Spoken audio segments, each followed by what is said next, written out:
a narco-zen sense of humor, we realized we both loved the Marx Brothers, and we loved Laurel and Hardy. In fact, one of our constant phrases whenever we met and we came upon a difficult topic was, "Stanley, what another fine mess you've gotten us into." In fact, when I visited him in the hospice, my first greeting was, "Oh, Lee, what another fine mess you've gotten us into." And he gave me that wry smile of his, you know that, it was sort of like, which was a kind of seismic shift for him. And I said, "What else can I say?" And he replied, "It's all right.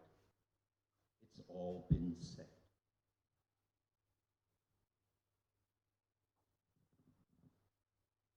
He taught me my first new word in English. Terrific. There's a bit of feedback. Terrific. Terrific. Terrific. Terrific. Not like I'd say, terrific, yeah, that's really fine. Very clear. Very English. As delicate as the China landscape. Terrific. And I got to realize that in Lee's seismic scale of emotions, if he said something was terrific, it was absolutely fundamentally necessary to all of our existence. Rather than be negative about something or indulge in a whole range of wasted emotions, I got to realize that if he didn't say terrific about something, it wasn't worthwhile. But he would never say, "It's crap." He would just not say terrific. So that became part of our emotional landscape, part of our joint vocabularies. And this morning, when we were interring his ashes, I had to find some words, but I didn't want them to be my words. So I looked for his words. It would be a really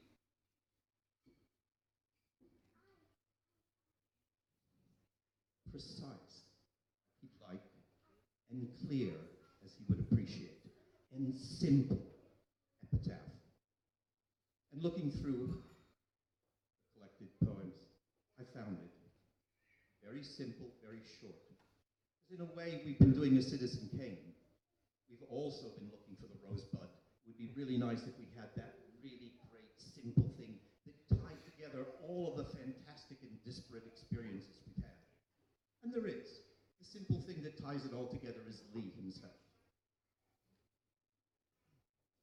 And there's a fragment, I'll just read a few words, from Sea Journals. And the important thing I also discovered, purely by serendipity, purely by coincidence, is that this is dedicated to Paul Evans. And Paul Evans is the person who is not here today, and yet is in this room.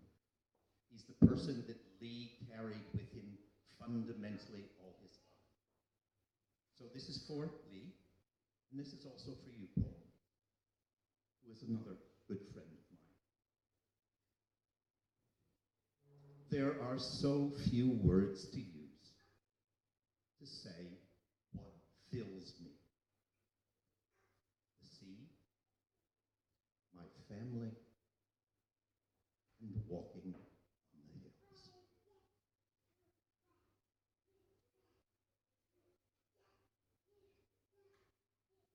Now that the body of the poet is gone, all we have are these words. The body of words. Our fragments, the imitation of him being present with us. As your eyes are blue, you move me. And the thought of you, I imitate you, Lee.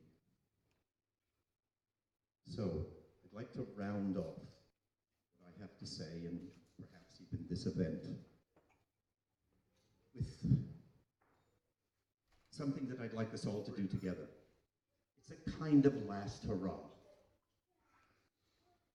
It's an exercise in the imagination. And I'm absolutely certain you all know how to do it, because this is the largest gaggle of poets and wordsmiths and storytellers and so on since the great poetry wars of the last century. A few knowing giggles here. It's a really simple exercise, and I really invite everyone just to do it. It'll only take a minute.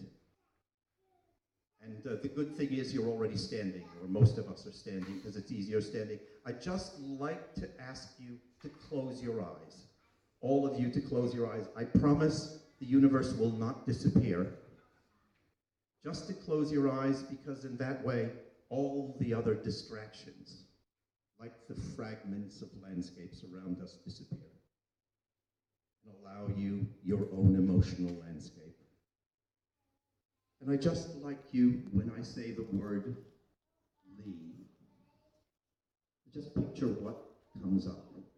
It may be a fragment of a smile, it may be a time you spend together, it may be a journey across a landscape, it may be the sunlight breaking across a room. Just picture that and hold that for a moment.